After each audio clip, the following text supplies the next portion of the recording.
মানুষে বলে দুই নৌকায় নাকি পা দিয়ে চলা যায় না, কিন্তু দুই নৌকায় পা দিয়ে চলার কাজটি অত্যন্ত দক্ষতার সাথে করে যাচ্ছেন বিএনপির ফজলুর রহমান, যাকে আপনারা ফজলু পাগলা নামে চিনেন। উনি যে দুই নৌকায় পা দিয়ে সমানতালে চলতেছেন তার প্রমাণ আপনাদেরকে একটা ভিডিওর মাধ্যমে দিচ্ছি। তার আগে আপনারা তো অনেকদিন যাবতই লক্ষ্য করতেছেন যে এই ফজলু পাগলা অনেক আগে থেকে আবল তাবল কথা বলতেছে। উনি তো একবার বলছিলেন যে উনি ডক্টর ইউনূসের চেয়ে বড়, নোবেল কমিটি চাইলে উনি নোবেল পাইতে পারেন, উনি মুক্তিযুদ্ধের বিশিষ্ট কমান্ডার, কিন্তু ডক্টর ইউনূস চাইলে আর মুক্তিযুদ্ধের কমান্ডার হইতে পারবে না। শুধু তাই না, উনি নিজেকে বিএনপির কর্মী পরিচয় দিলেও উনি আপাদমস্তক আওয়ামী লীগের এজেন্ট। তার প্রমাণ উনার একাধিক প্রেস কনফারেন্সে পাইছেন। কিছুদিন আগেই তো উনি বক্তৃতা দেওয়ার সময় উনার সামনে যারা ছিলেন তারা জয় বাংলা স্লোগান দিচ্ছিলেন। উনি নিজেই বলেন উনি জয় বাংলার লোক।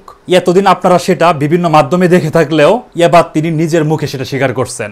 উনার বেফাস কথাবার্তার জন্য বিএনপি উনার সকল পদ পদবি স্থগিত করছিল, যদিও এটা বিএনপির স্ট্যান্ডবাজি ছিল, কারণ পরবর্তীতে আমরা লক্ষ্য করছি উনাকে কিশোরগঞ্জ 4 আসনের মনোনয়ন দেওয়া হয়েছে। উনি বিএনপির মনোনয়ন পেয়ে থাকলেও, উনি নিজেকে বিএনপির কর্মী দাবি করলেও উনি কিন্তু আওয়ামী লীগের এজেন্ট। উনি গোপনে গোপনে আওয়ামী লীগকে পুনর্বাসন করার কাজ করে যাচ্ছে। উনি নিজের মুখেই বলতেছেন এখন আওয়ামী লীগ এবং শেখ মুজিবকে কে বাঁচাইতেছে।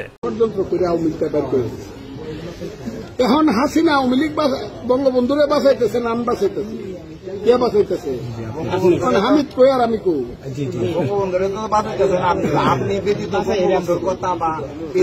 মুক্তিযুদ্ধের কথা কি এখন হামিদ কে